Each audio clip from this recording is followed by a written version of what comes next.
Shalom. Yahweh Shem Shabbat all the brothers. Shalom. Yahweh Shemar Thaba Shem Shad all the sisters. We are the Israelite School of Universal Practical Knowledge, started out of 1 West 125th Street out of Harlem, New York, under Commanding General Yohana. And what we teach is that Blacks, Hispanics, and Native Americans are the lost 12 tribes of Israel according to the Bible, according to history, archaeology. You understand?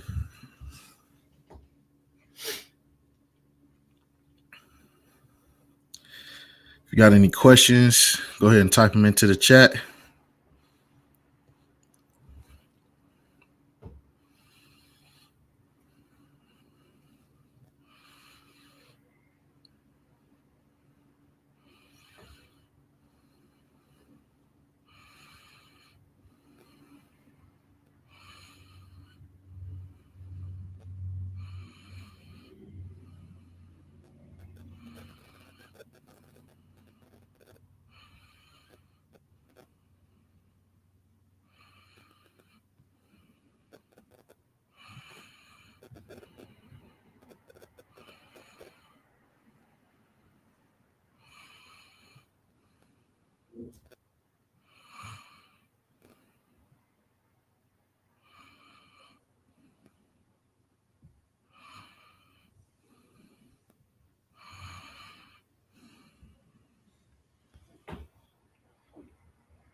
Got any questions, go ahead and type them into the chat, Baba Kashah.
All right, shalom, shalom. All right, so it look like we don't have no questions in the class today.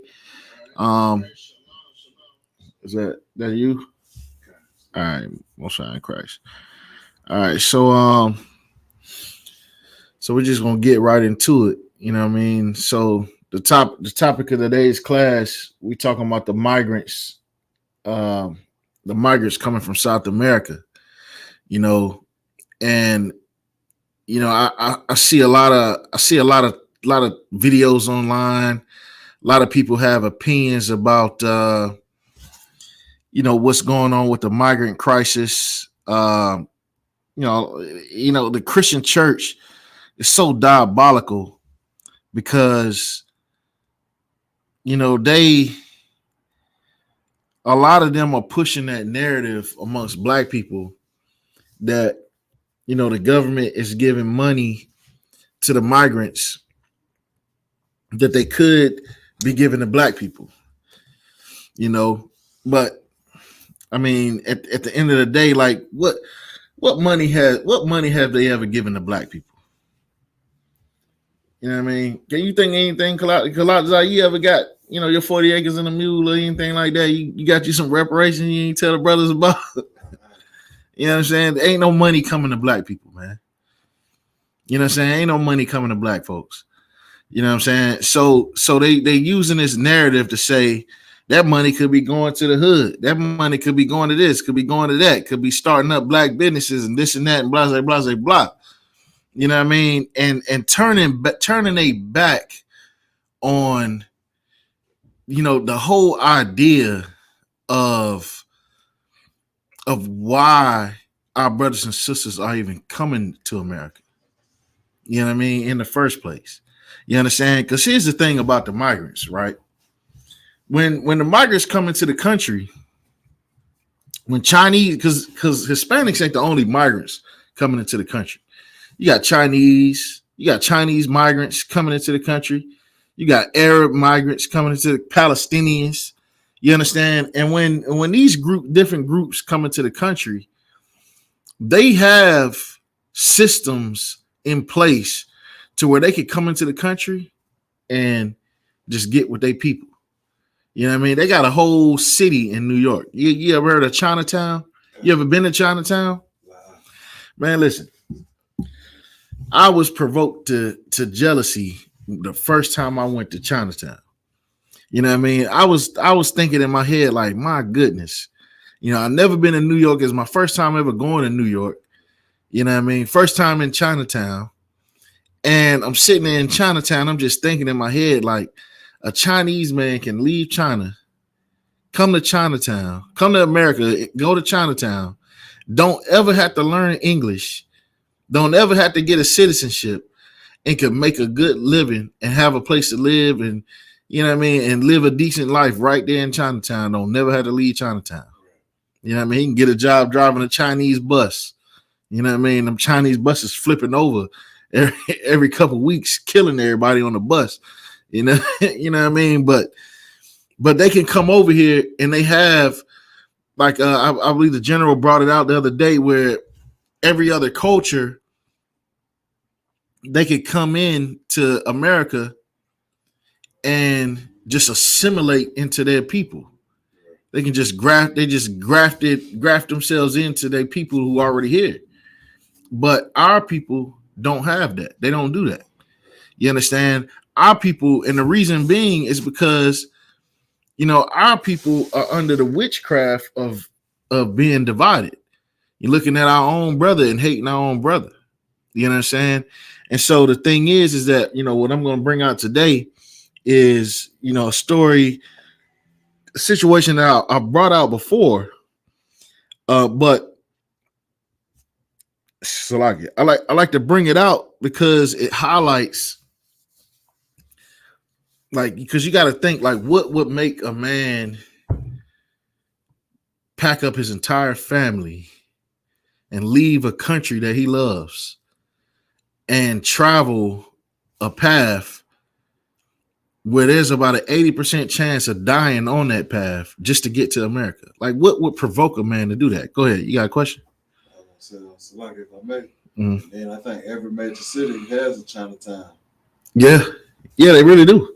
And then we get on that second question that you asked. I was looking at something the other day, and it was a Mexican brother, but he was speaking on what you're talking about. That it ain't just the Mexican. Like when they hear about the border, they just think about the Mexicans. Right. But he was like, basically, they're not coming over here for a better life. They just coming over here for the dollar because the dollar is a higher. What's the word? Like the dollar value is higher than where they from. So that's the only reason they really just people coming over here. It ain't become and have a better life. That's what the brother was saying. Right. I mean, that may be some people's motivation. Right. You know what I'm saying? And why not? You know what I mean? When the government is placing embargoes against your country, that's dropping the value of your currency down so much to where you can barely afford anything. You know what I mean? Like, you know, just to speak on that, like I've seen videos where, you know, brothers and sisters will be in Mexico, you know, making whatever, you know, whatever they might be making tacos, selling tacos on the street. And, you know what I mean? And I guess, you know, in their currency, it might seem like they're asking for a lot of money for a taco, but in American currency, they charging less than $1 for a taco. You know what I mean? $20, that's like a whole day's worth of work down in Mexico. You know what I mean? So yeah, so I mean, you know, that makes sense. But also that comes with that, what that brother is failing to realize is that lower dollar value means poverty. You understand? That means that the value of your money is so low that it costs you more of your money. You know what I mean? That's just widening that poverty gap. You understand?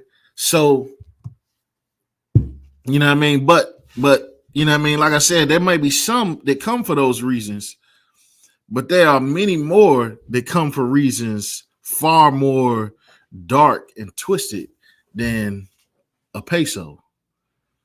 You know what I mean? Right. Because there's you know what I mean, and there are people who come across here who send money back home. Right. You know what I mean? A lot of people do that. You know what I mean? A lot of people do that. You know, they make that sacrifice, come to America, work a job, and send half their money back to Mexico. You know what I mean? Because that dollar, you know what I mean? That dollar stretch a long way in Mexico. You know what I mean? But what we're gonna bring out today is it ain't always about the dollar, because you look at what happens in El Salvador, and that's what we're gonna get to in this book right here. You know what I mean? Brothers and sisters is coming from El Salvador. You understand? Back during the 80s, you understand, there was atrocities that happened in El Salvador that you never hear about. There's things that happen in South America that don't ever go mainstream. The only time you hear about it is when it's brought out in the UPK. You understand? And so what I want you to do is I want you to read this book for me. I want you to let me see here. Let me find where I want you to start at.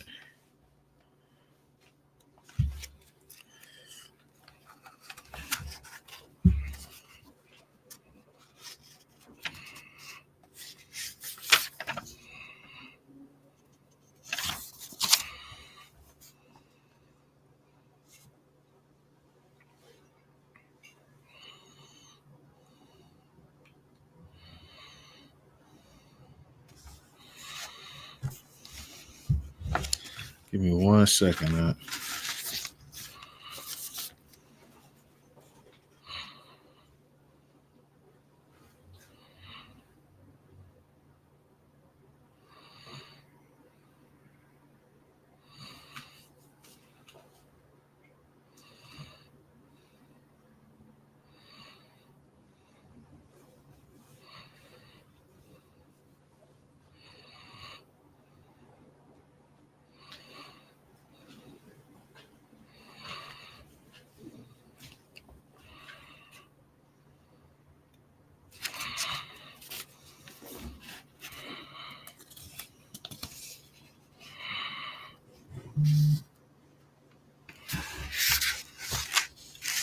All right, here we go. I want you to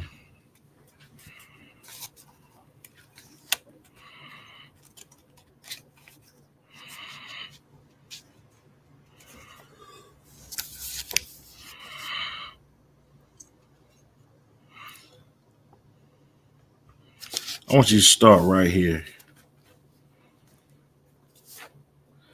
All right. Hold on. Matter of fact, hold on.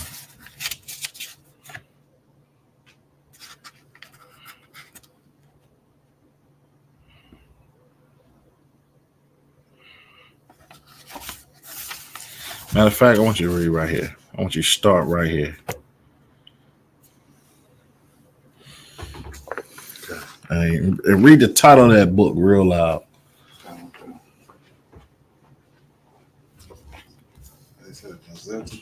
Mazote. The Massacre at El Mazote. The exhumation. Heading up into the mountains of Morozan in the bright, clear air near a Honduran border, you cross the Torolo River. So what this is let me see if I can get a map up real quick. Give me 1 second here.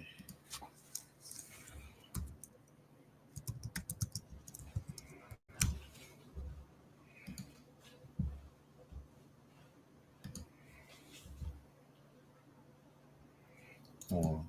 What is Google Earth? Google Earth still a thing? Okay. Let's pull up Google Earth. All right, let's how do I share my screen? Well, does that work? How do I do this?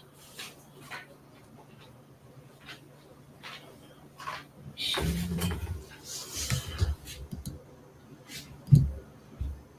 Is it this one right here? Oh, present.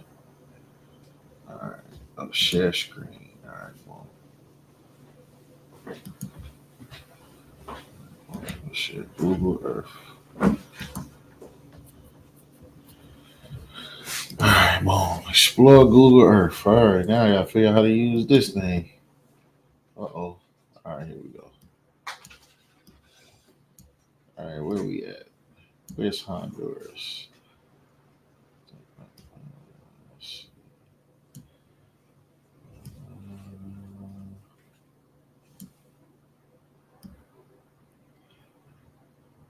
Honduras is somewhere. All right, hold on 1 second, y'all.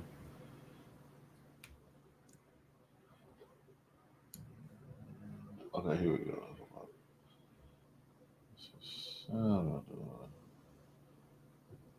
Give me 1 second.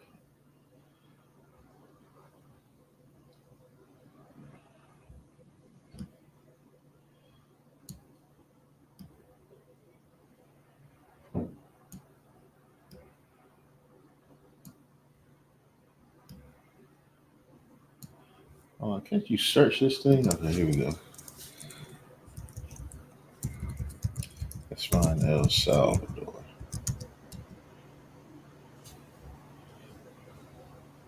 Oh, okay, here we go. Boom. El Salvador. All right, so this right here is Honduras. Okay. All right, so go ahead and read it again. From the top. Yeah. Heading up into the mountains of Morazan in the bright clear air near the Honduran border, you cross the Torolo River. The wooden slats of the one-lane bridge clattering beneath your wheels, and enter what was the Vilcris of El Salvador's zonas, Rojas, or red zones. All right, so hold on 1 second. Let me see. What was the name of that river again? Torola. Torola. Spell it for me. Torolla. Corolla River. All right, here we go. Boom.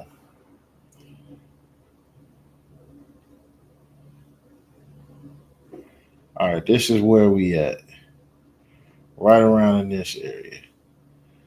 Where's El Masote? Let me see.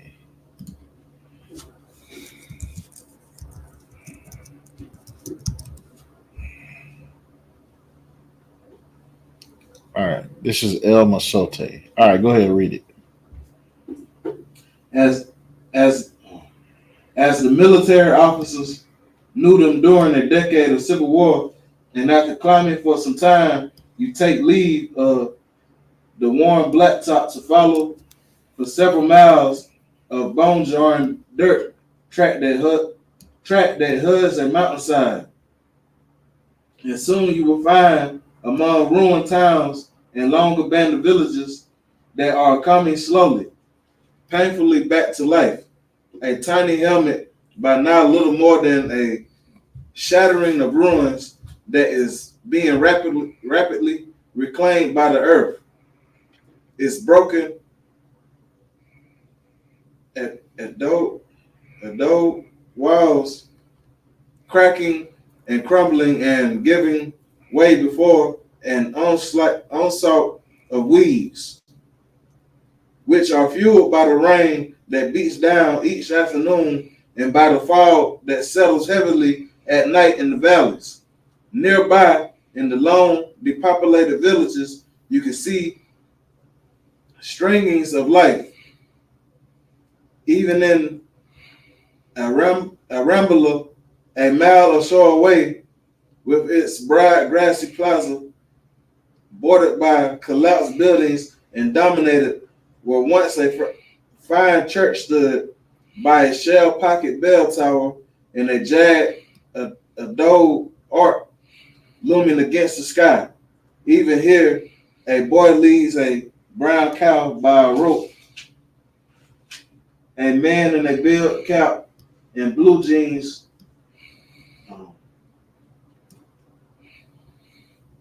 trudges along bearing lengths of lumber on his shoulders. Three little girls stand on tiptoe at a porch railing, waving and giggling at a passing car. All right, read on.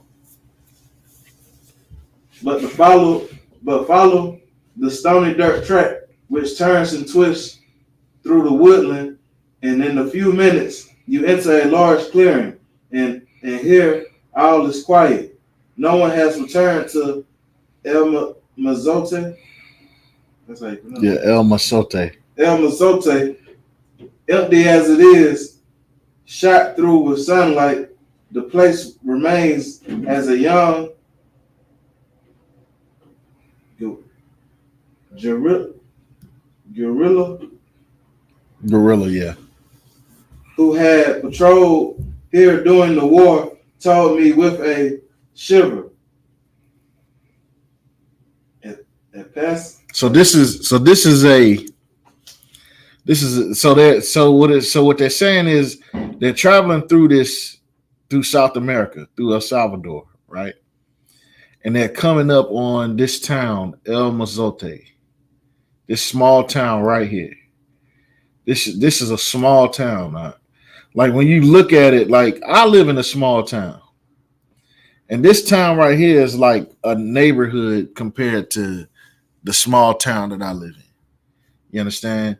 And so at the time or before this event, before they came to this town, El Salvador was in the middle of a civil war. They had a great civil war.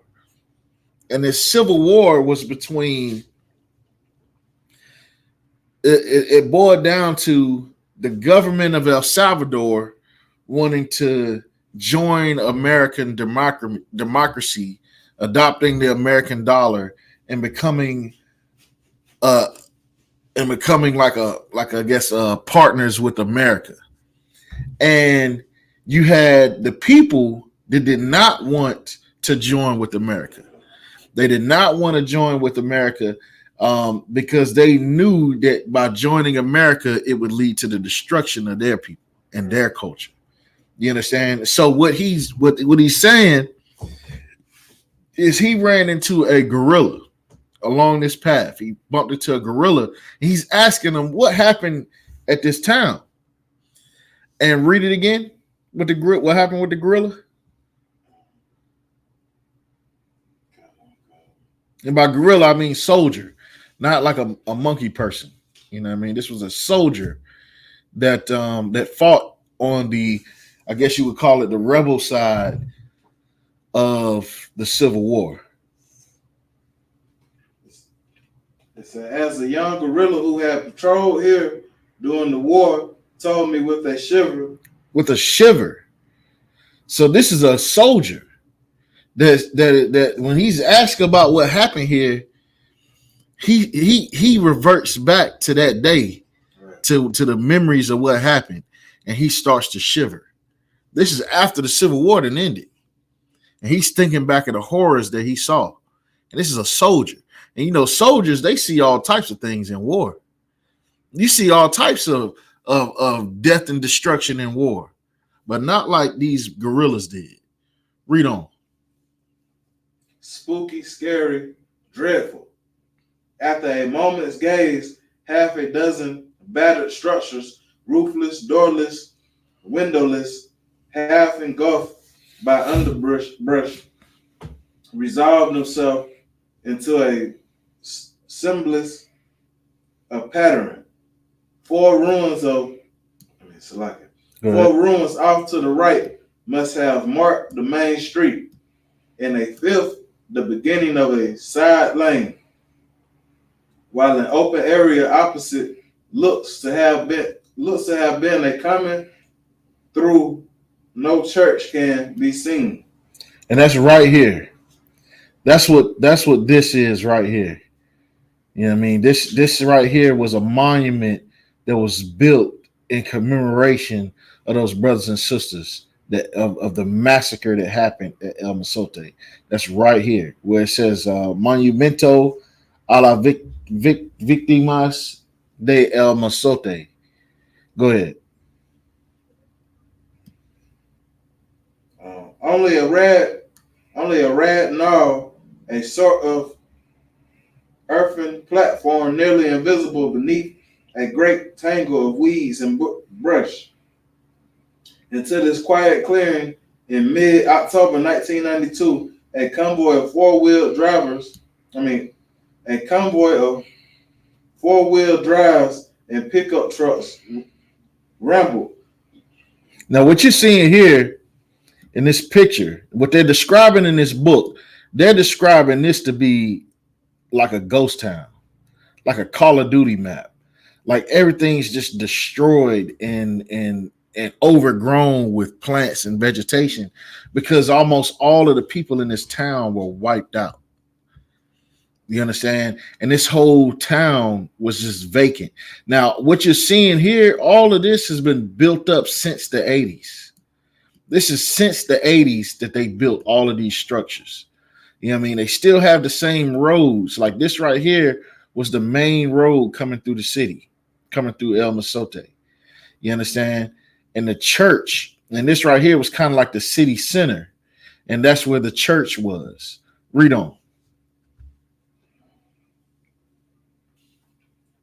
Invisible beneath a great tangle of weeds and brush. Into this quiet clearing in mid-October 1992, a convoy of four-wheel drives and pickup trucks rambled, disgorging into the center of Masote. A score of outsiders, some of these men and women, most of them young, and casually dressed in t-shirts and jeans and work pants, began dumping out into a dust, a glinting clutter of machetes, picks, and hoes.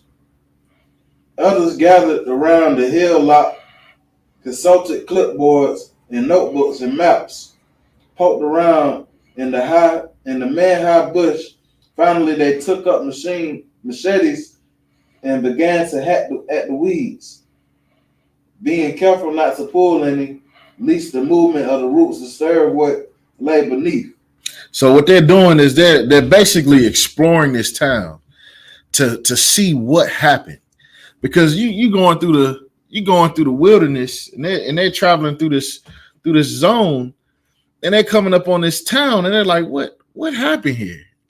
Like, clearly this was a town, but the town looks demolished. Like, what happened at this town?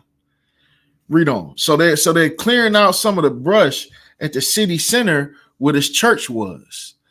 You know what I mean? And so, they got kudzu and weeds and brush. Anytime you see like an abandoned house that's been abandoned for years, like the house might look like it's in the woods now. Right. You know what I mean? It's gonna be, stalks that have grown up 8 feet, 10 feet high. Right. You understand? Read on. Chopping and hacking in the morning sun, they uncovered bit by bit a massive red brown soil, and before long they had revealed an earthen mound protruding several feet from the ground. So they said they found a mound of red brown soil. Now look at this picture right here. You know what I mean? You look at this. This is El Masote. That soil, is brown. That ain't no red dirt. You understand? That is brown dirt. You know what I mean? That's right there is getting hit by direct sunlight. That's why it looks bright like that. But that is rich soil down here. You understand? But they found reddish brown dirt. Why was it reddish brown? Read on. Mound protruding several feet from the ground. They found a mound protruding several feet from the ground. You understand? What could this be? Read on. A lopsided bluff, and barely contained at its base by a low stone wall. Go ahead. They pounded stakes into the ground and marked off the mound with bright yellow tape. Go ahead. They stretched lengths of twine this way and that to divide it into quadrangles. Quadrangles. Go ahead. Basically, like quadrants, like right. in like when you cut up a pie. You understand? You have like you cut it up into 4 sections. Right. You know what I mean? So they're like quadrants, but they're shaped like a triangle. Go ahead. They brought out tape measures and rulers and levels to record its dimensions and map its contours. Map its contours. Contours. Go ahead. And then they began to dig. At first, they loosened the earth with hoes, took it up with shovels, dumped it into plastic pails, and poured it onto a large screen large enough to require several people to shake it back and forth. Because they were taking like clumps of dirt and putting it in this like sifter, and they were kind of sifting the dirt to see, maybe it might be jewelry in this thing. Maybe it might be some gold in here. See, who knows what could be under here. Read on. As they dug deeper, they exchanged these tools for smaller, more precise ones.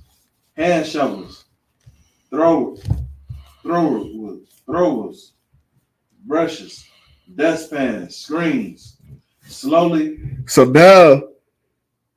like, you ever seen the movies or the scenes where people are, when they digging up dinosaur bones? Right. You know what I mean? They got the brushes. They find something in the ground. They brushing it away because they don't want to damage what it is that they're finding. Right. So they're finding things and they're having to use these smaller tools to get down to the nitty gritty, so they don't destroy whatever it is that they find under the ground. Right. Read on. Painstakingly, they dug and sifted, making their way through the several feet of earth and crumbled adobe, remnants of a building's wall, and by the end of the second day, reaching wood beam splinters and tile shards, many now blackened by fire. So they found what looks like the remains of a building that had been set on fire. Read on. They found the beams, like the wooden beams under this dirt, under feet, multiple feet of dirt. You know what I'm saying? They found this, it's a huge mound that they found. This ain't just like a fire pit that they found in somebody's backyard. This is a mound about the size of a building. You understand? So much so they had to measure it to get an idea of how big it was. You see something small, like a small mound, maybe 10, 15 feet. You could guess how big it is. But something this size, they couldn't guess. They had to measure that thing. Read on. And under multiple feet of dirt to give you an idea. This mound was high off the ground. It wasn't just a little bump. You know what I'm saying? This was something that, a massive burying of history. You understand? Read on. They had formed the building's roof. Then late on the afternoon of the third day, as they crouched low over the ground and stroked with tiny brushes to draw away bits of the reddish dirt, darkened forms began to emerge from the earth. So read it again. As they crouched low over the ground and stroked with tiny brushes to draw away bits of reddish dirt, darkened forms began to emerge from the earth. Said darkened forms began to emerge from the earth. Read on. Taking shape in the soil like fossils embedded in stone. Like fossils embedded in stone. Read on. And soon they knew that they had begun to find in the northeast corner of the ruined Sacresty. What does it say? Spell it out. Sacristy. Let me see it.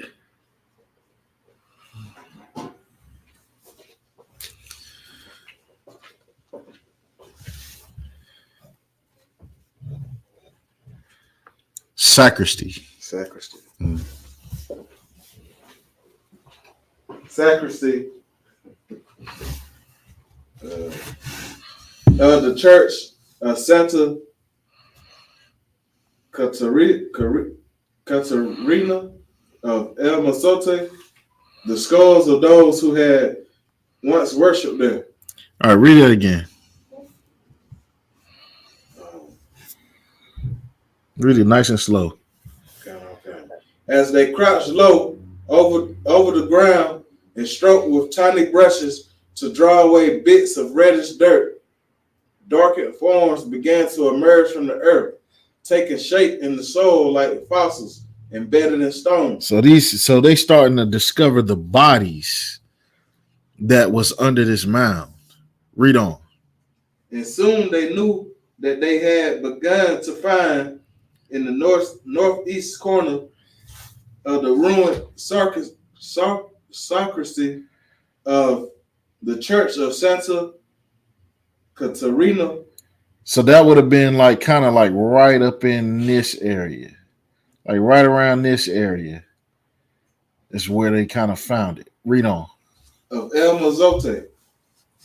The skulls of those who had once worshipped there. Here and there, the skulls had been crushed by the falling brick. So it says that they started to find the skulls of the people who worshiped there. Now, at this time, there was only one church in the whole town. There was only one big church in that whole town. So everybody in that town went to that church. You understand? Read on. And it also says, and they started to dig up these skulls, but it's an important part about these skulls that we're going to get to in a second.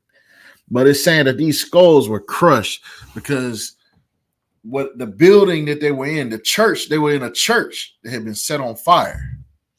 And this church burned, and whenever you burn a building, eventually the building collapses. Right. And when this building collapses, it crushed the skulls of all the people, of these skulls that they were finding. They were crushed because of the brick and the debris falling down in this building. Read on. And 11 years sleep in the acidic soul had stained them a sickly coffee brown. So now these skulls, you know how normally you dig up bones are supposed to be like an off-white color. Right. So because of the soil, because of the soot in this soil, it stained the skulls and the skeletons of these brothers and sisters a dark brown color. Right. Read on. That's not the point. That's not an important point, but just to explain what he's reading. But there could be no doubt about what they were. And by the next afternoon, the workers had uncovered 25 of them. 25 of them. You understand? That's not everybody, but they said they ended up discovering 25 more. You understand? Read on.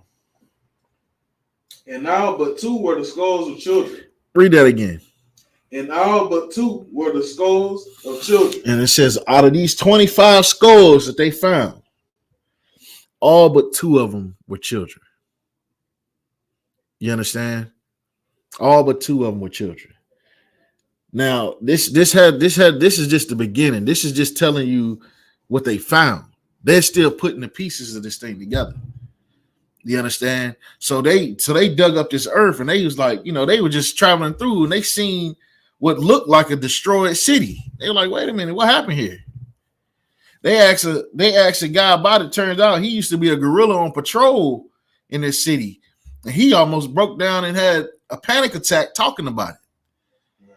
You know what I mean? He couldn't even really tell him what happened. He was just like, spooky, man. Just, you don't want to know. Stay out of there, man. It's too bad to talk about. It was too horrible for him to even discuss. But we're gonna bring out some details in this book. You understand? Anything else? Anything else? Is that the end of that paragraph? Kind of okay.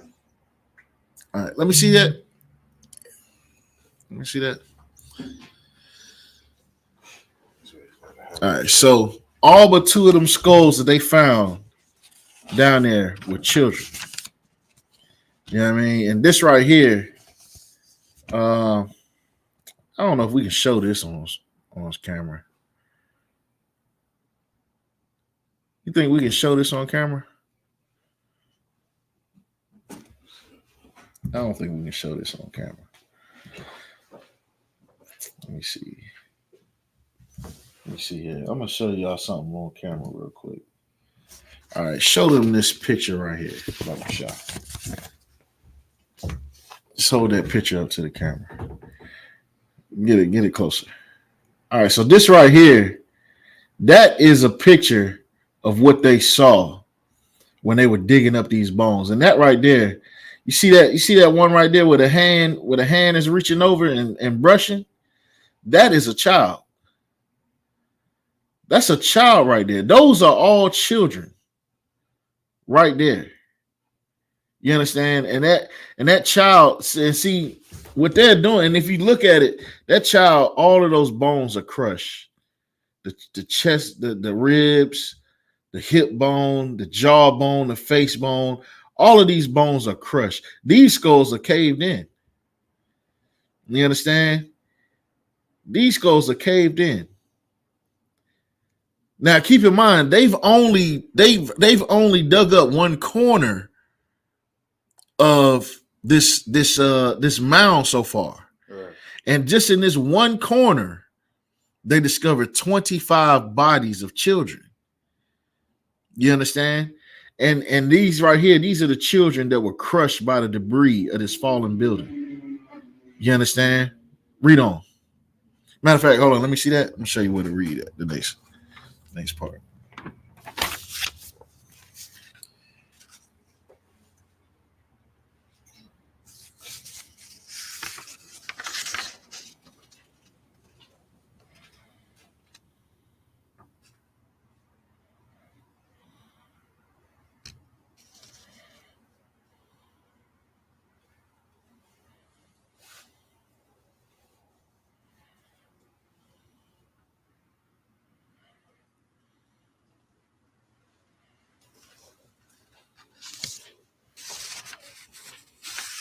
All right, so here we go.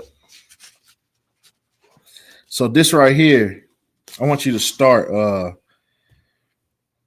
right here where it says in some excitement. Okay. Right there. Matter of fact, start right here where it says they got out of the car. Okay. You understand? This right here now what they're doing is that they're going to some people and kind of explaining to them, what it is that they found. They're like, man, we found this crazy little situation over here, man. Like read that part. Okay. They got out of the car, climbed through the barbed wire, a kind of gate that had been fashioned from a forked tree trunk, and called out. And before long, there appeared at the door a middle-aged woman, heavy set with high cheekbones, strong features, That was a sister. Read on. and a powerful air of dignity. Read that again. And a powerful air of dignity. Read that again. And a powerful air of dignity. And a powerful air of dignity. You understand? That just goes to show you again. It's that they love to paint our brothers and sisters as criminals and rapists and savages and all these different things. But here you are, this woman right here, you might as well say she lived down there in the jungle. Right. You understand? And she comes to the door with powerful air of dignity. You understand? They looking at her and they know that she is a dignified woman, a woman of honor. You understand? Read on. In some excitement, the Argentines told her that they had found the woman listened silently. So they sitting there, they telling this woman, like, hey man, we found like 25 bodies down there. We found kids and all that. You understand? But read on. And when they had finished, she paused, then spoke. So they said they told her all the details, and she didn't say a word. But when they finished telling her all the details, read on. You can skip that part. She asked, "Didn't I tell you? If only you could have heard that enormous screaming." Read it again. Didn't I tell you? If only you could have heard that enormous screaming. The enormous screaming. Now let's go back to Google. I'm a cheat for a second. Show you something, right? Oh, wait a minute. Hold up. So, just to kind of give you a good idea of what's happening, of what she's talking about. It's enormous screaming, right? And we're going to get to it. So, this city, if you can tell, is in a valley. These are the mountains. These are the mountain ranges. A mountain range here, mountain range here, mountain range here, mountain range there. Surrounded by mountains, even right here. So El Masote is in the valley. Okay. So now this ain't, this ain't 100 miles. You understand? This ain't 100 miles. This is maybe 5 miles at the max. Probably not even that far. Probably about 3 miles. It might not even be 3 miles. But these mountains, there's a lot of people. You can see even here, there's houses and neighborhoods in these mountains.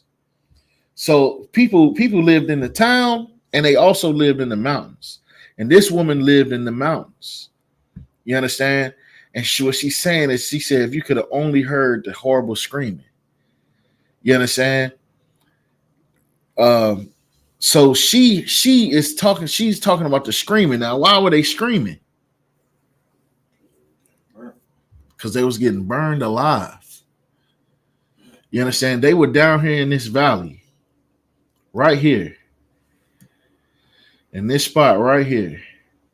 And they were put into this church and they were burned alive. Let me see that book. See, we're gonna skip around in this book. You understand? And this is a witness to this account. You understand? Let me see. Blah, blah, blah, blah, blah. Now, like if I may. Go ahead. So she's speaking on it. So that it must have been that long for her to know about it. Like she had to be around when it happened. Yeah, she was. It only happened. This book was written, or the events that's taking place in this book was only 11 years after the incident. Oh, okay. So it only been 11 years. Right. You know what I'm saying? All right, so check this out. So this is gonna go into details about what was going on, right? I want you to read this right here. The highlighted part right there. Read that, and it's gonna go to the next page. Okay.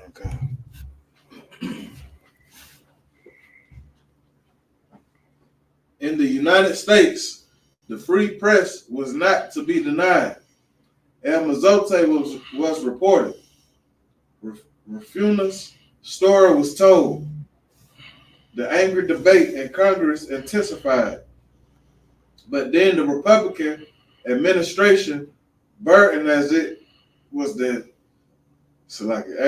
with the heavy duties of national security, denied that any credible evidence existed that a massacre had taken place.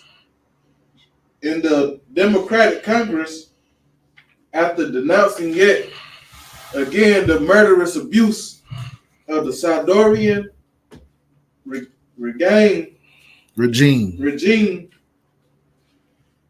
in the end accepted the administration's clarification that its ally was nonetheless making a significant effort to comply with internationally recognized human rights. The flow of aid went on and soon increased. By early 1992, when a peace agreement between the government and the guerrillas was finally signed, Americans had spent more than $4 billion funding a civil war that had lasted 12 years and left 75,000 Salvadorians dead. Read that last part again. The part about where it starts at how much they spent. America spent United States. You understand? You wondering why there's so much destruction and death in South America. You wondering why there's so much war and beef amongst the cartels and the gangs in South America.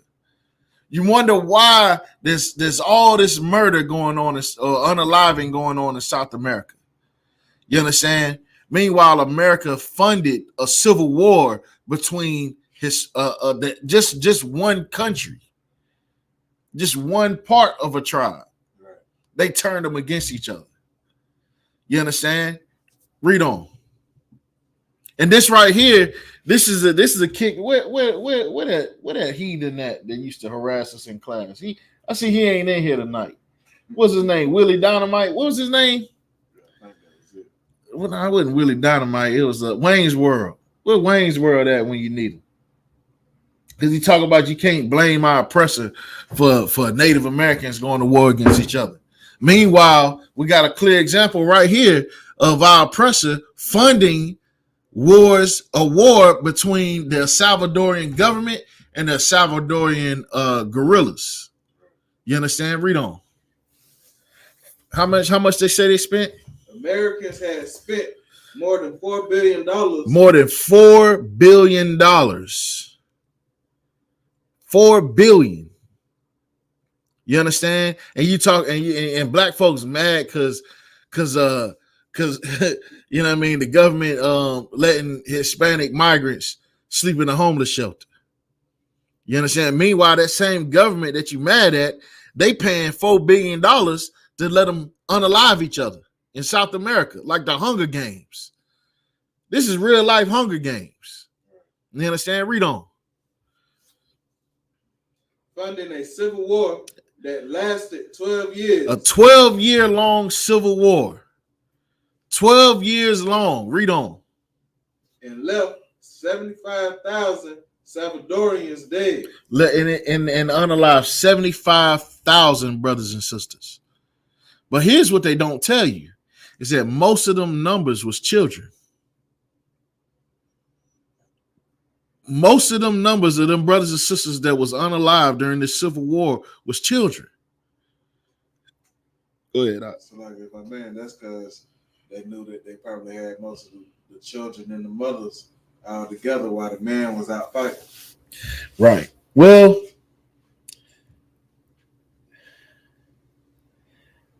that too, but a lot of the brothers. I mean, in this situation that happened right here, there were brothers that got unalived as well. Right. You know what I mean? But a lot of those children, fathers was already unalive. You know what I mean? But read on. Is there anything left on the highlighted part? All right, let me see that book. All right, we're gonna try to move quickly through it. So this right here, give you a little backdrop. This war was funded by. This war was funded. Matter of fact, keep reading on. Keep reading on.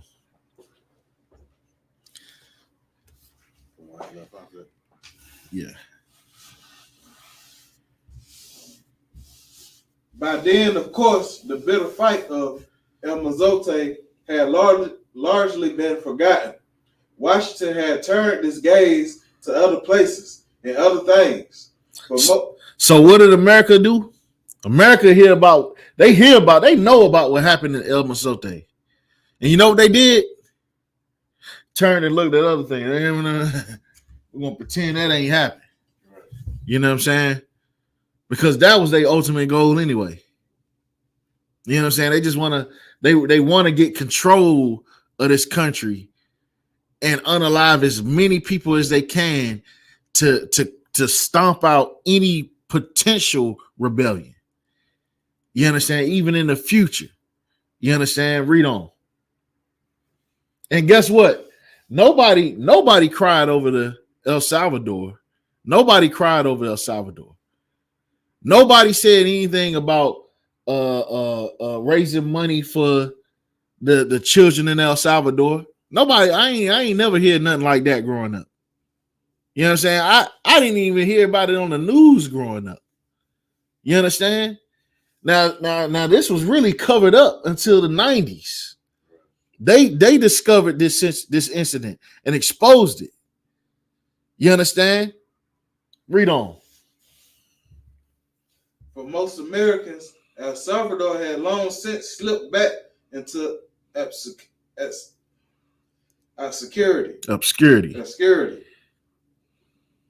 But El Mazote may well have been the largest massacre in modern Latin American history. Read that again. But El Mazote may well have been the largest massacre in modern Latin American history. It says it very well could have been the largest massacre in modern Latin American history. You understand? But you never hear about it. You understand? Read on. That in the United States, it came to be known that it was exposed to the light and then allowed to fall back into the dark. Makes the story of El Mazote, how it came to happen and how it came to be denied, a central parable of the Cold War. You understand?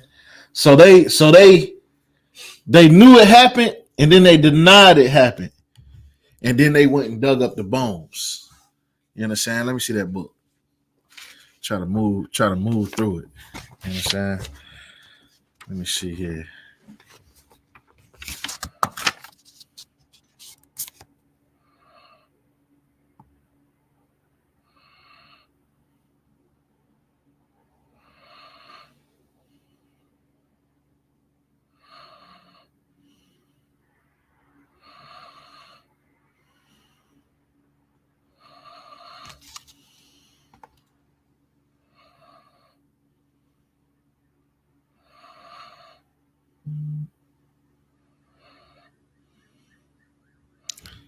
All right, so here I want you to read this part right here, right?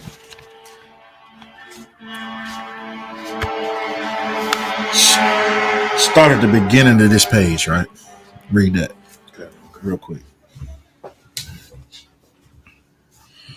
Members of the government, on the other hand, and various military officers found themselves forced to concede that something had indeed happened in the Marazan. Morazan, but they insisted that the situation was more complicated than it appeared. Dr. Warren Moti Go ahead. Lord, the director of El Salvador's Institution of Forensic Medicine, declared that the scores themselves proved nothing, for there were an abundance of armed children in the guerrillas. El did not. So right here, this is what they're doing is they're putting out propaganda. You understand? They're saying that a lot of the guerrillas were children, were armed children, which they weren't. You understand? So they're putting out propaganda because they're trying to justify going into this city, this town, you understand, and hunt, and because what's going on is kind of like it's almost like what happened in Nazi Germany.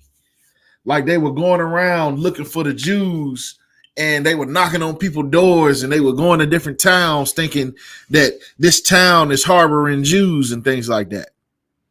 So they were putting out propaganda on certain towns saying that they were helping the guerrillas. The guerrillas is holed up in this town, Salakia. And it turns out the guerrillas were not held up in El Mazote, but the guerrillas were all camped out in these mountains. And they all witnessed what happened from these mountains. You understand? You see this, you see all these mountain ranges around. This is El Mazote right here. You understand? All of that is El Mazote. And all of these mountain ridges, this is where all of the guerrillas were camped out. They camped out in the mountains. They didn't go into the towns. They stayed in the mountains. But read on.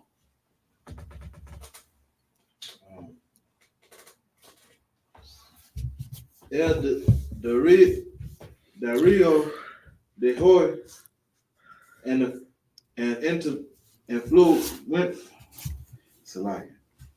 influential right-wing daily published a reconstruction according to which guerrillas had barricaded themselves in what seemed to have been a religious center, and from there opened fire on troops, making the deaths of children and women and old people possible. So what they said was they basically said that those were militants in that church.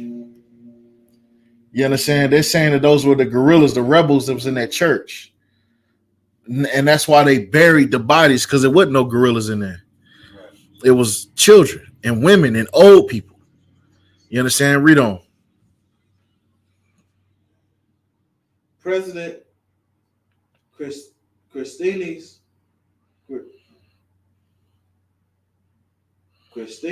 government, already under attack for Stalin and the dismissal of senior officers, maintained in its position that no records exist of any army operation in Morozan in early December of 1981.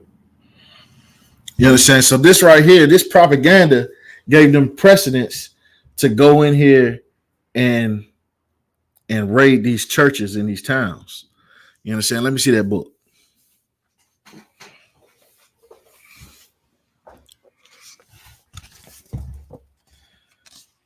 All right, let's see here.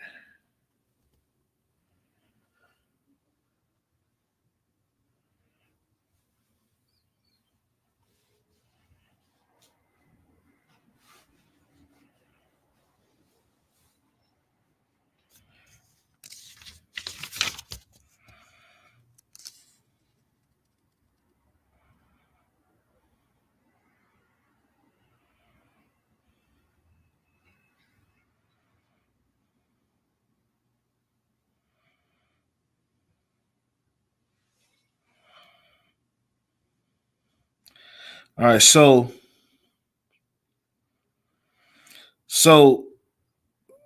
hold on.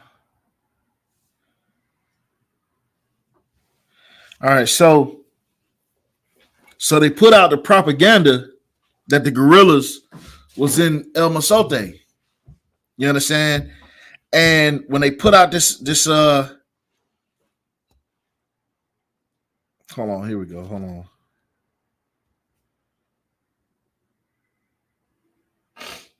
And so they started to put out the propaganda that the guerrillas was camped out in El Masote. So you know the people of El Masote was getting scared. They was getting afraid because of what previously happened in Marazan. You understand? Where a similar thing happened in Marazan. You understand? And so they started to get afraid. And so a lot of them was wanting to leave El Mazote, but the El Salvadoran regime assured them that nothing was going to happen to them, that they was only coming for the guerrillas. But they knew there wasn't no guerrillas there. You understand? And so let's see here.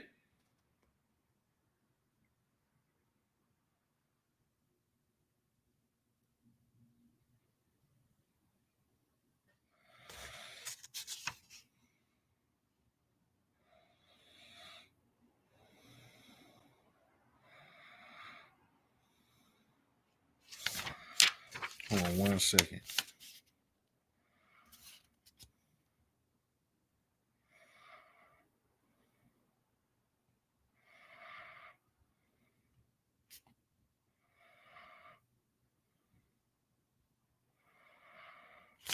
All right, I want you to read this part right here. And then we're going to drop it. I want you to start. I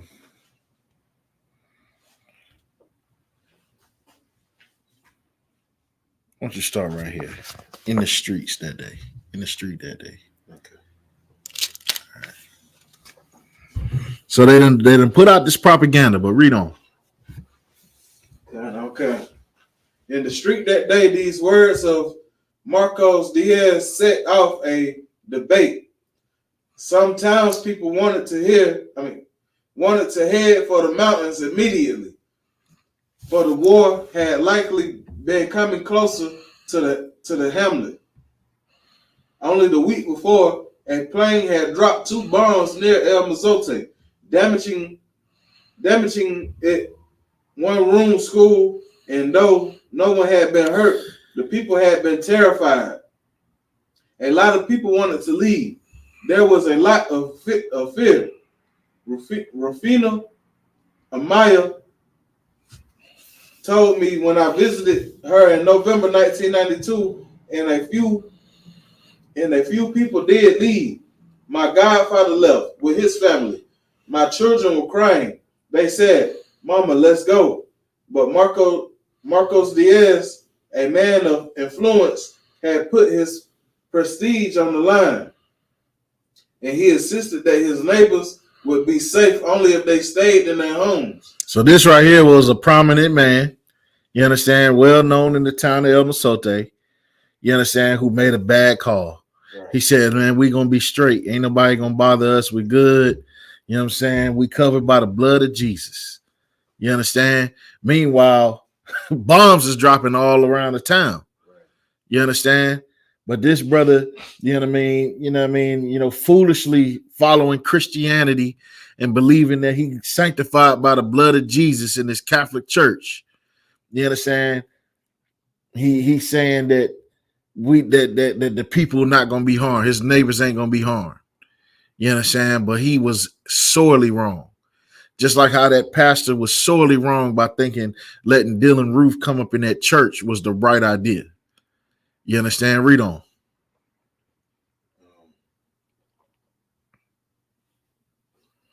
That if they left the hamlet, that they and their families risk being caught up in the operation. So he's saying that if we leave, we're going to die. We're gonna get snatched up and interrogated and tortured and all type of mess. You understand? Read on. Which very well could have been true. Which very well could have been true. But at least they would have had a chance to survive. Because what happened next, read on. The officer had been quite explicit. That was the lie. Refuna Amaya told me. That was the betrayal. Otherwise, people would have left. She said that was the betrayal. You understand? And listen, man, let me read a scripture real quick. You understand? This is why it's so important for brothers and sisters to come into the ISUPK. Why it's so dangerous to just listen to anybody. You can't just, if you Black, Hispanic, or Native American, you cannot just put your trust in anybody today. You have to put your trust in the men that the Lord set over you. You have to do that. You have to follow the Lord. You understand? Because our leaders is, excuse my language, but they talking out their ass. They don't know what they talking about. You understand? But I want you to get this scripture for me if you could, Baba Kashah. I want you to get go to book of Isaiah chapter 9.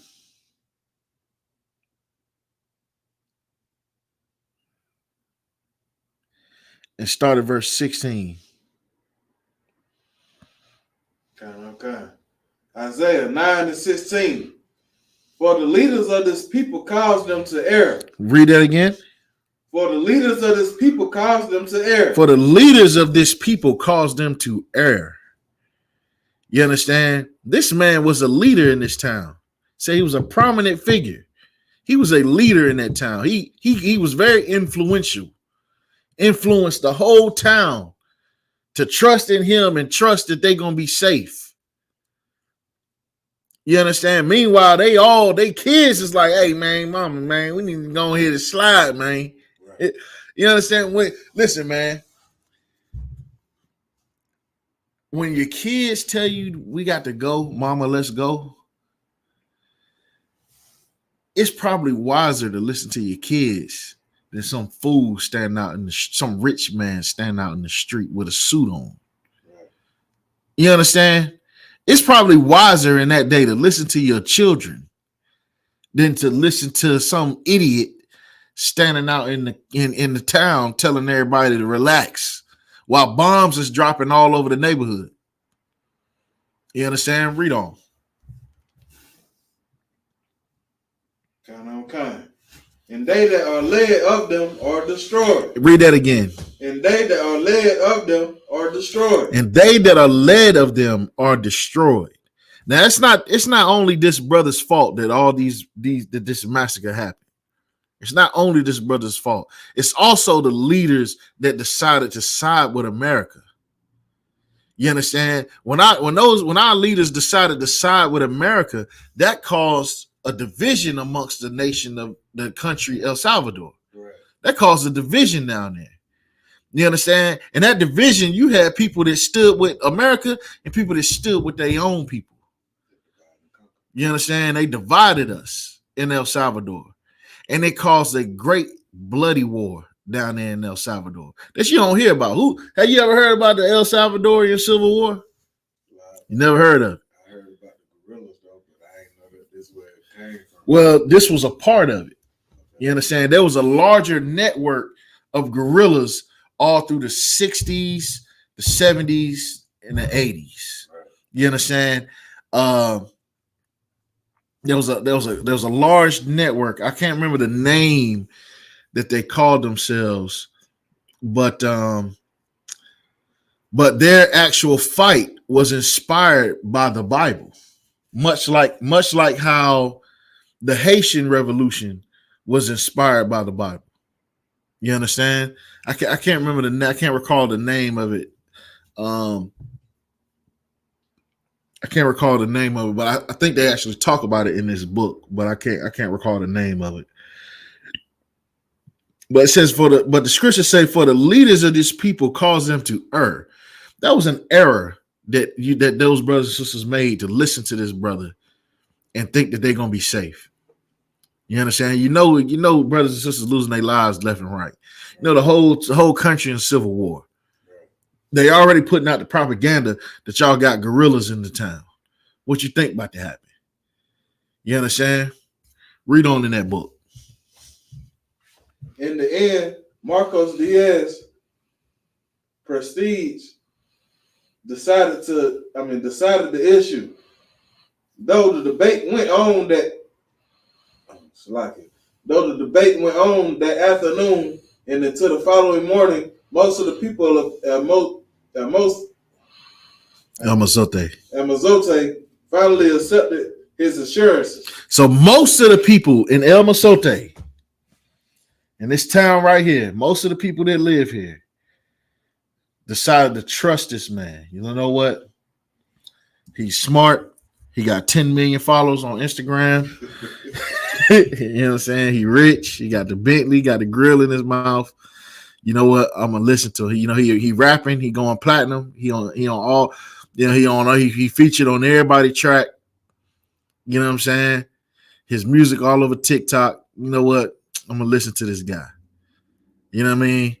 What does that remind you of? That reminds you of what's going on right now. Everybody listening to Casanet and listening to the LeBron James and listening to Meek Mills and Jay-Z and all these garbage rappers, you understand, that don't care nothing about their people.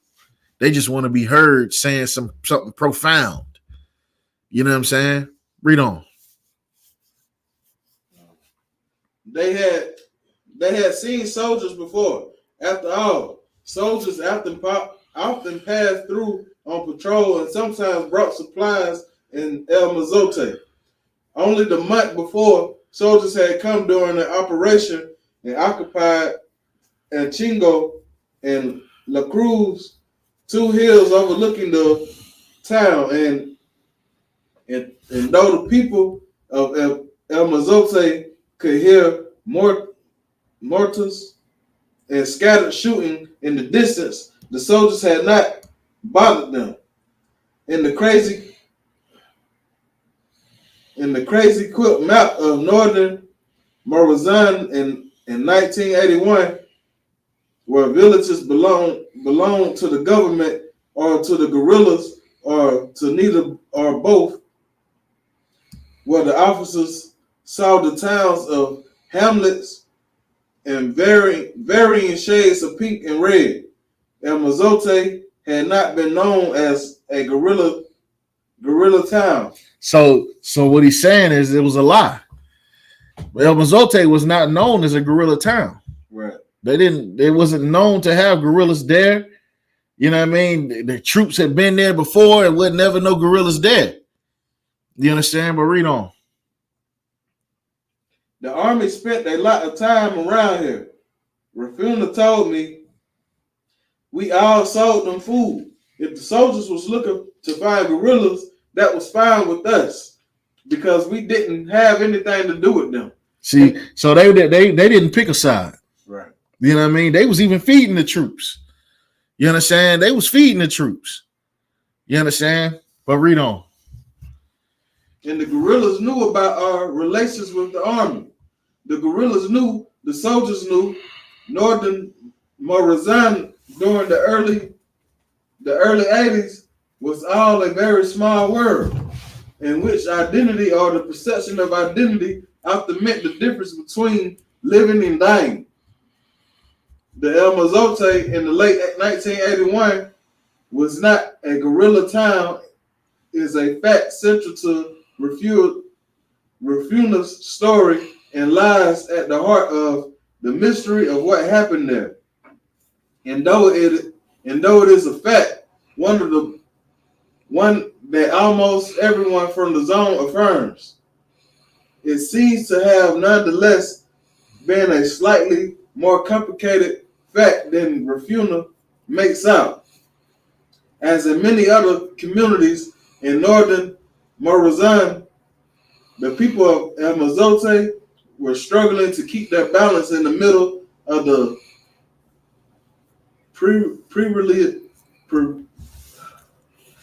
perilously shifting ground of the brutal war were working hard to remain on friendly terms with the soldiers while fearing and Alienating. alienate the guerrillas. So they were trying not to pick a side. They were trying to remain neutral. You understand? But here's the thing, man. You can't, ain't no neutral. You understand? There is no neutral. You understand? You either are down with your oppressor or you down with the Lord. You understand? Now, I'm not saying these guerrillas was down with the Lord, but they was more on terms of what the Lord wants than what the El Salvadorian regime was. Because the El Salvadorian regime, like I said, they were trying to join themselves into a partnership with America. And America was funding them so that they could gain control over El Salvador. Just like how America was funding the rebels in Syria. Just like how America is funding Ukraine. You understand? Just like how they funding Israel. You know what I mean? America was trying to pick a side, and that side that they picked, they was trying to use that as influence over that zone. You understand? Let me see that book real quick. We're going to skip to a certain part, and then we're going to go ahead and get a couple more scriptures and get out of here. You understand?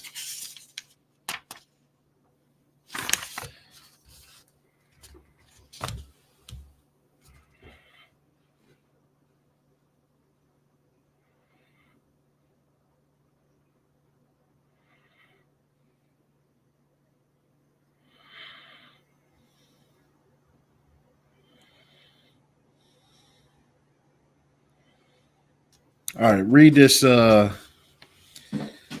this paragraph where it say, hold on.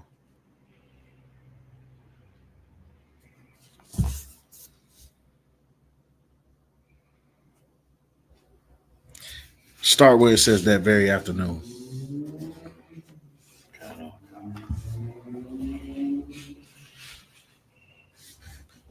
That very afternoon that Marcos Diaz urging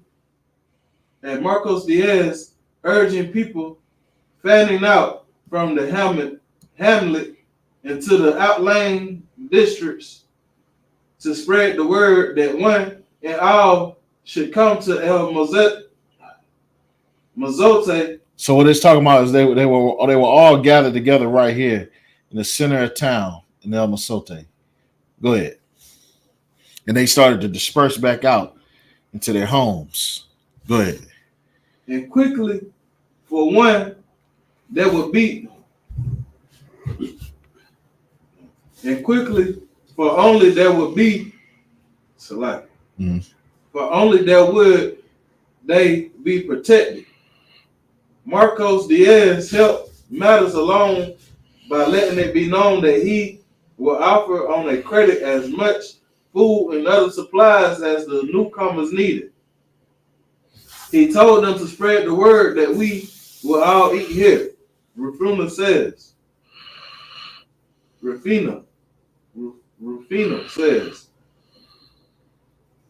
that we would all be safe. Peasants poured into the hamlet, occupying every bit of space. All the rooms in Marcos Diaz's house were filled with people. Every house had people staying from outside. Even the plaza in front of the church was crowded with people, for the few houses could not accommodate them all. Come to El Mozote. That's what everyone was saying. The old peasant. So they done somehow got it in their mind that they safe in El Mozote, that they plugged in with El Chapo. You understand? That they good. They you know how what they say that when you check in, you good in the different cities. Right. They saying, you know what I mean, come to El Mozote, man, you good out here with us. Man, we plugged in. We tapped in. We good. You know what I'm saying? That's what they telling everybody. They telling all the people who stand. Because see, you got to understand that where all these battles was going on, there was bombs being dropped off in the northern eastern side of the town. You understand? Like right up in this area, right up in here. You understand? There was homes being destroyed and buildings being destroyed, and there was people living all scattered around El Masote that lived in these areas. You understand? And they was telling people, man, just come to El Masote, man. Everything gonna be straight, man. Just leave your homes and come to El Masote. You understand? But read on. Sebastiano. Now they were trying to do the right thing. They were trying to do what they thought was the right thing. They were actually trying to save lives, but that wasn't the right move. You understand? Read on. Sebastiano Luna told me he and Abba Ignacio Dassad had stood in front of their house, had watched the people pass, but they had decided not to go. So they were all heading down into this church. They were all gathering together in this one church. Go ahead. I have an idea something bad might happen. So like they were given the order by the soldiers to go to this church. Right. You understand? They were ordered. All the people in this town that had gathered together in this town were ordered to gather together at this one church. And so some people was like, man, I ain't going down there. Right. You know what I'm saying? Which is what Rafina, the sister Rafina, said. She said she saw what they was all heading to that church, and she knew there ain't nothing good about to happen with this. I ain't going. You understand? Read on.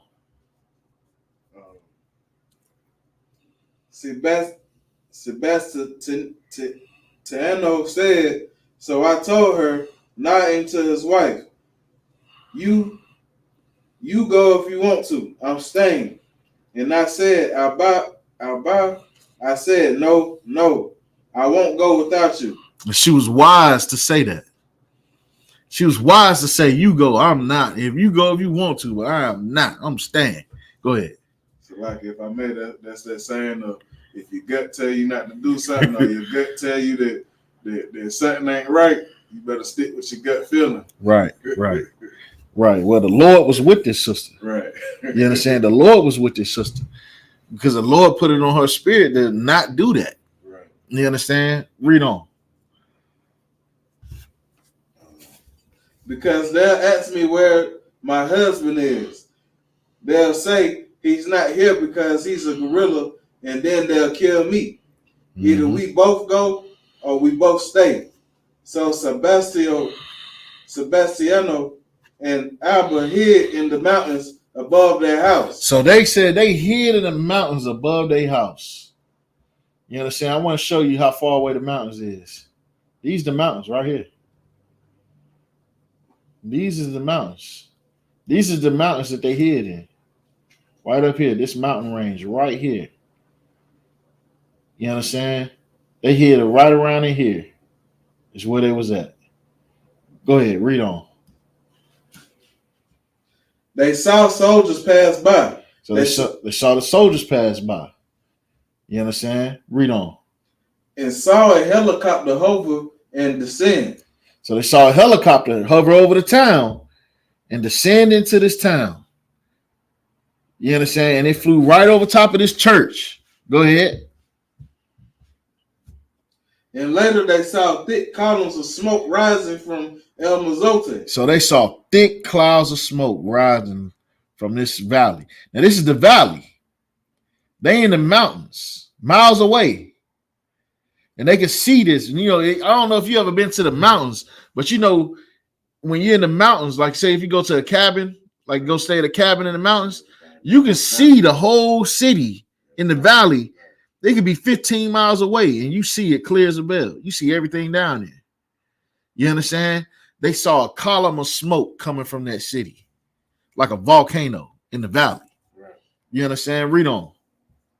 and smelled the odor of what seemed like tons of roasted meat. And so they think about that. You understand? They set these brothers and sisters on fire and burned them alive in El Masote. You understand? Burned them alive. And they were miles away in this mountain. And they could smell what smelled like roasted meat. They could smell their neighbors being cooked alive. You understand? Other people that was close enough to hear the screaming. Can you imagine that screaming? Can you imagine that? And here's what we haven't brought out. There was hundreds of people in that church. I believe there was about 350 people that was burned alive in this church. You understand? Most of it was children. Can you imagine that? You know what I'm saying? You going in this church thinking that it's a safe place, thinking that the soldiers are trying to keep you safe. And the whole time, them soldiers, that the El Salvadorian regime made them brothers and sisters and them children go up in that church, and then they set the whole church on fire. Set the whole church on fire. Now, how does that happen? How does that happen? I'll tell you how it happened, right? I want you to go to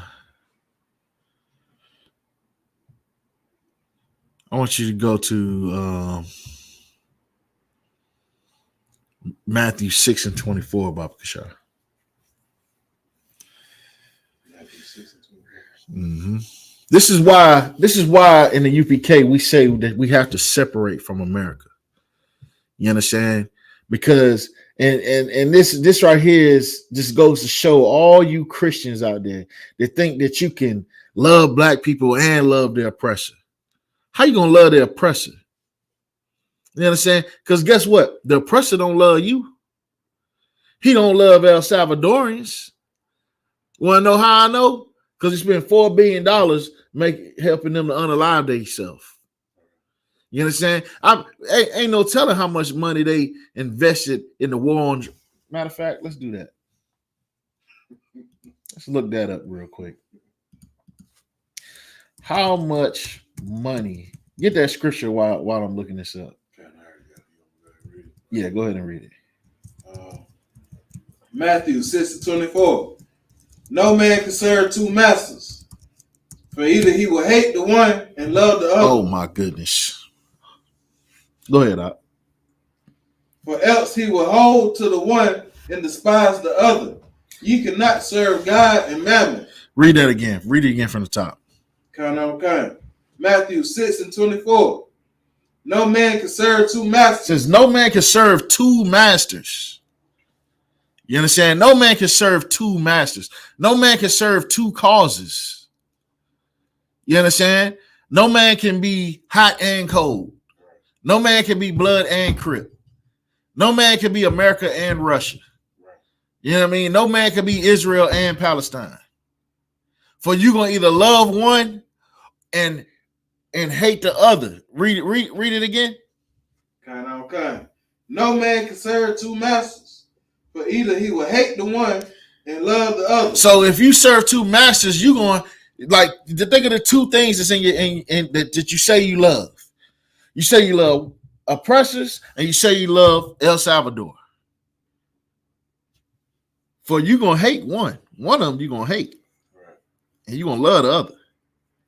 And if you don't hate one and love the other, read on. Or else he will hold to the one. So you either gonna hold to the one, meaning you're gonna hold to America, you're gonna hold to our oppressor, you're gonna hold on to Christianity. You're going to hold on to Thanksgiving and New Year's and 4th of July. You either going to hold on to that, read on, and despise the other. And you're going to despise your own people.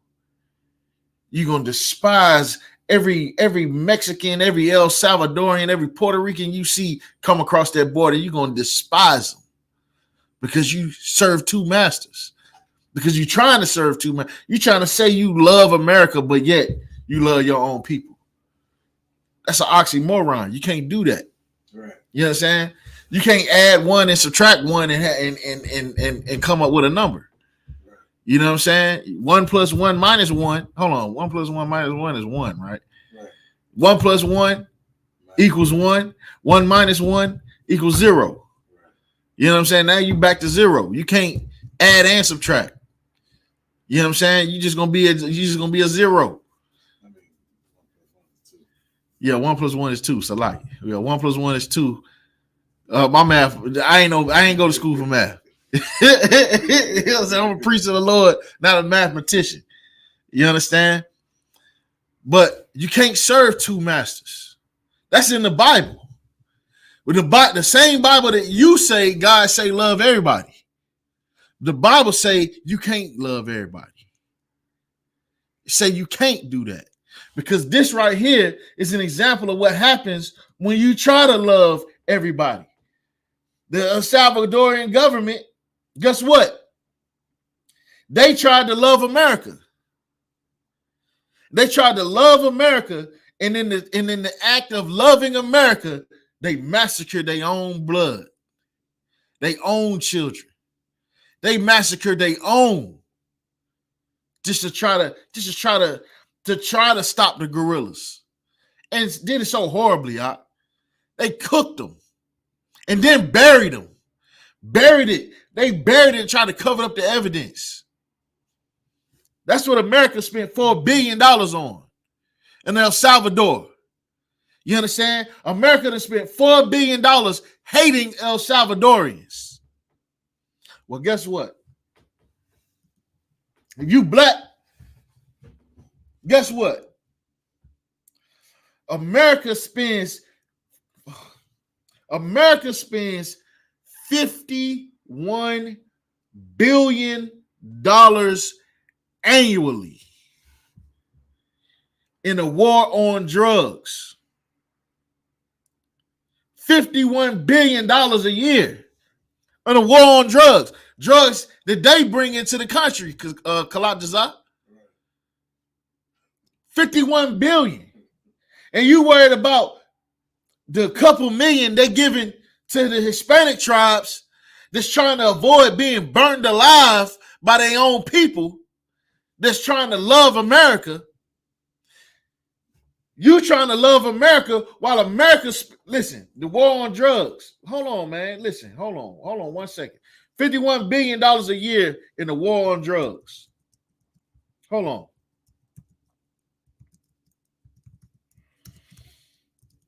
Hold on. I'll show you something. I want to show you something, man. Let me get back to StreamYard real quick. Let's see. Present. Stop screen share. Present. I like this screen share. All right, boom. Here we go. Boom. All right, so here we go. Check this out. Check this out, Israel. Check this out, Christians. You understand? $51 billion a year spent in the war on drugs. This is CNN. CNN Politics. It says report. Aide says Nixon's war on drugs targeted blacks and hippies. Now, hold on, man. Let me get to that quote.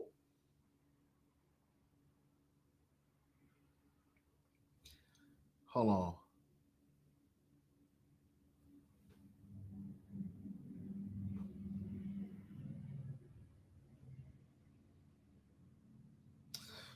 The Nixon campaign in 1968 and the Nixon white.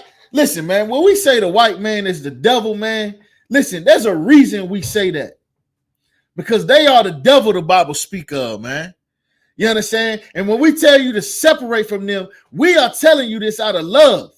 You understand? Why else would we be standing out there on the street corner, yelling at the top of our lungs, telling you to separate from these devils, man? Because we love blacks and Hispanics. We're not spending billions of dollars a year to destroy blacks and Hispanics.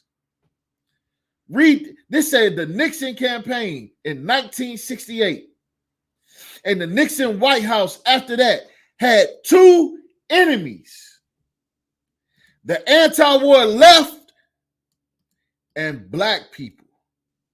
Black man, America says that you are their enemy.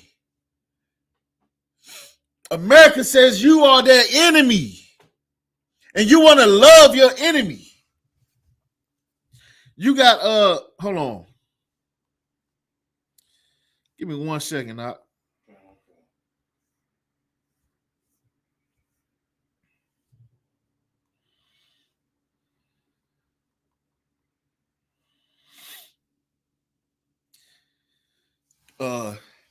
Give me Ecclesiasticus 12 and 10, Baba Shah. So it says the Nixon campaign in 1968 and the Nixon White House after that had two enemies, the anti-war left and black people. Former Nixon domestic policy chief John Ehrlichman told Harper's writers Dan Baum for the April cover story published Tuesday. This was published what year was this published? 2016. You understand? It says, you understand what I'm saying?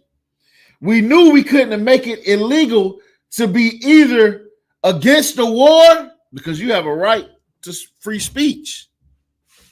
You don't have to join, you don't have to support nothing the government do. So they can't go against the Constitution. So they said, you understand what I'm saying? We knew we couldn't make it illegal to be either against the war or black. I mean, they can't make it illegal to be black. You know what I'm saying? We can't just make it illegal to be black.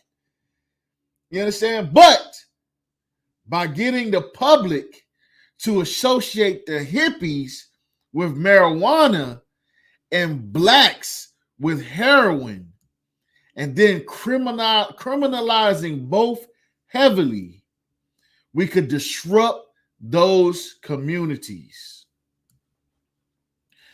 Ehrlichman said we could arrest their leaders, raid their homes, break up their meetings, and vilify them night after night on the evening news. Now tell me, do they not do that?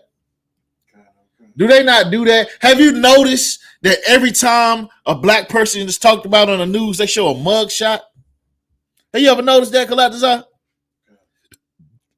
It can be, young black child hit by a car, an old white man hit him by the car, and they put up his mug shot. Go ahead, Doc.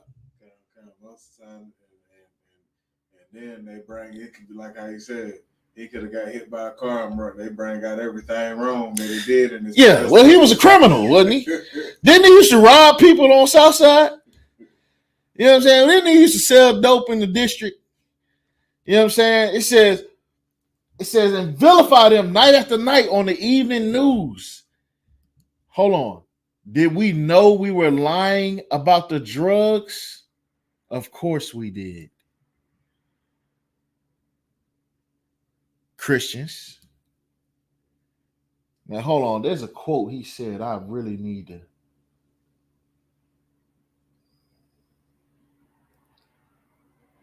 You said Ecclesiasticus 10. Was it 12 and 10? Hold on 1 second. I think that's it. I don't think I really need anything else on that. You know what I mean? You get the point. The war on drugs was a war on black people. Right. I want to find that article where it actually says that the war on drugs was a war on black people. See, they changed that title.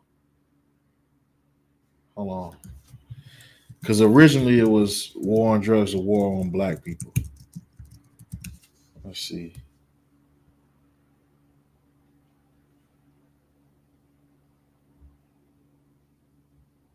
See, they done sweeten it up a little bit. They done changed the title of the article because it says the war on drugs was really a war on black people. That was originally what the title of the article was. But you see what he just said. The war on drugs was a war on black people. Now check this out. How much money? Since they using code words, you got Esau use code words. He don't say black people on the news. He say thugs, criminals, gangbangers. But he talking about black people. Right. So when he's saying going to war against black people, he can't say that. So he has to say the war on drugs. So let's use his language. How much money has America spent on the war on drugs? Now it say spent a cumulative $1 trillion. But we know better than that. Because matter of fact, I don't know. Let me pull out a calculator because I already showed I don't know math. So you see it right here. This is just Google, Wikipedia. You know what I'm saying? We can go to CNBC. CNBC saying the same thing. You know what I'm saying? Let's pull out a calculator real quick. 51. I don't even know if my phone even make $1 billion. Nah, it ain't gonna do it. Hold on. 51. It's $1 million. Okay, it'll do $1 billion. All right, 51 billion times 50. Oh, they lying. They lying. Because right here it says estimated the United States spends $51 billion annually on these initiatives. It says others have estimated they spend cumulatively $1 trillion. Well, I just use a calculator. I ain't the smartest man in the world. I'm just a man with a calculator. And I just put 51 billion in annually for 50 years. 50 times 51 billion is $2.5 trillion.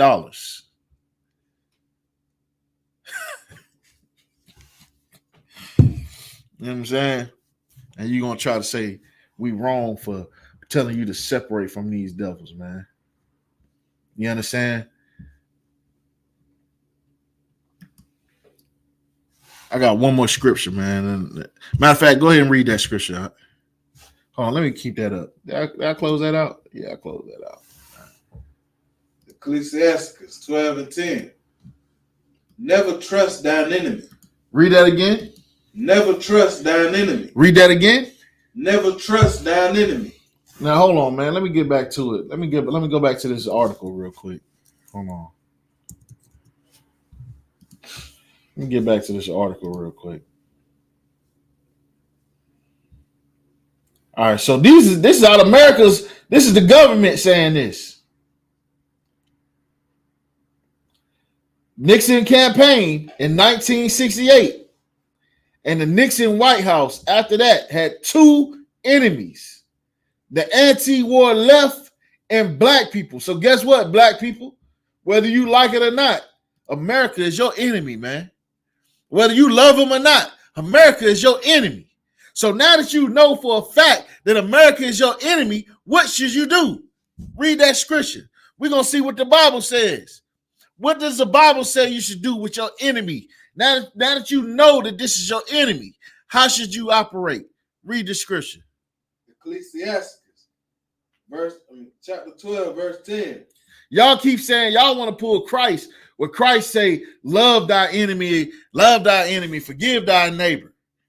That's talking about the end. Listen, man, you quit faking the funk like Christ wasn't talking about black people, man. Because a lot of black people, we don't see the oppressor as our enemy. Even back then in Jerusalem, when Christ walked the earth, black people wasn't looking at the Romans like they was their enemies. They loved the Romans. They was the enemies with each other. Think about it. Christ got crucified by his own people, by the scribes and the Pharisees. You understand? Read on. Never trust thine enemy. Never trust thine enemy. You should never trust America. You should never trust a devil. You should never trust one of these oppressors, man. You should never trust them. Read on. For like as iron rusteth. You leave, no matter what you got, if you got some iron, got a cast iron pan, you let it get wet. what's going to happen? It's going to rust. Read on. So is his wickedness. So is his wickedness, meaning it's guaranteed to happen. It's guaranteed to show his face. You understand? Just like how iron gonna rust, this devil gonna show he gonna be evil. It's guaranteed. You understand? It's guaranteed. They spent $2.5 trillion. $2.5 trillion. This is a lot. This one, like I said, if you don't believe me, pull out a calculator. Add it up yourself. 51 billion annually. 51 billion. Let's see how much money they spend. How much money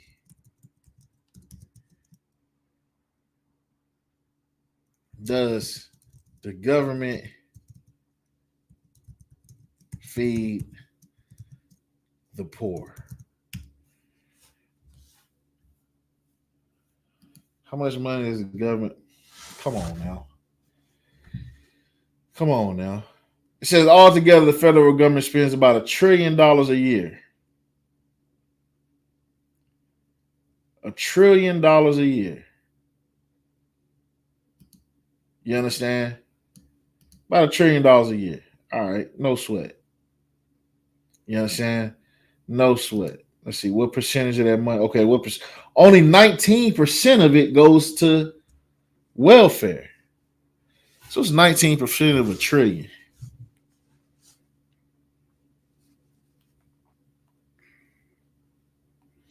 What's 19% of $1 trillion? Hold on 1 second. Say what? Hold on. One boom. That's 1,000 million billion trillion divided by 0.19.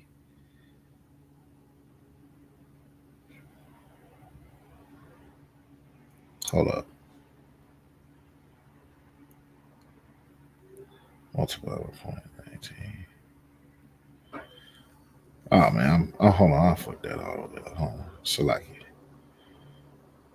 It's billion, trillion. Multiplied by 0.19. Billion. 190 billion. Okay, so 190 billion dollars. What they paying? 190 billion. We'll just say 200 billion, right? Percentage of welfare goes to black people.